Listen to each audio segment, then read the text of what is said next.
Panganay na anak ni Nino Mulak na si Sandro Mulak ginahasa di umano ng dalawang GMA executive na sina Jojo Nones at Richard Dodi Cruz. Hello guys, viral at usap-usapan ngayon sa apat na sulok ng showbiz ang maselang blind item na ito na nauna nang lumabas sa X at ngayon ay inilabas na nga ng PEP.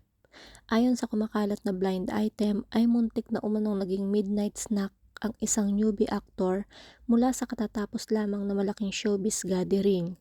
Ang mga salarin ay ang dalawa umanong gay executive ng nasabing TV network na bumuo ng ingranding pagtitipon ng mga artista kamakailan lamang.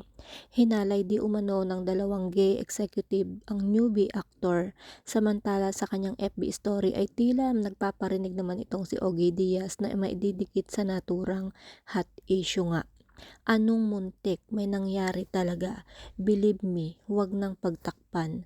Dapat ipaglaban at makuhang ustisya para sa inabuso.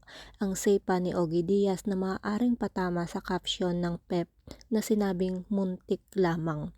Ayon pa sa usap-usapan ay lumapit na sa mga otoridad ang ama ng newbie actor upang mademanda ang dalawang executive. Nais pa umanong itago ng network ang naturang pangyayari ngunit ngayon ay unti-unti nang lumabas. Dahil nga dyan guys, may mensahe naman matapos ang nangyari umano sa kanyang anak itong si Nino Mulak. May maiksing mensahe ang dating aktor sa gitna ng umano'y nangyari sa kanyang anak na si Sandro Mulak. Sa kanyang Facebook post matapang ang sinabi ni Nino na inumpisahan nyo, tatapusin ko. Sobrang nakakagulat nga to guys no, napakagwapong bata naman kasi nitong si Sandro nga.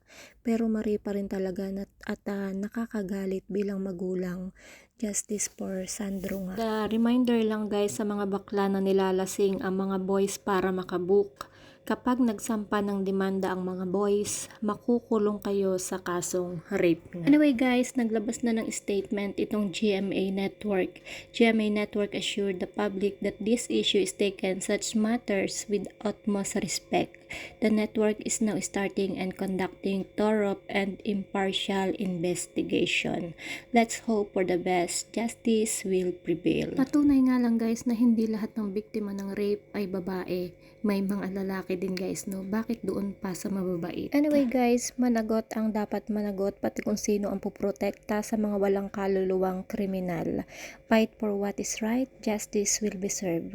Sending hugs and prayers po sa family Mulak. So that's it guys. Kung hindi pa kayo nakasubscribe sa aking YouTube channel, kindly hit the notification bell, like and share.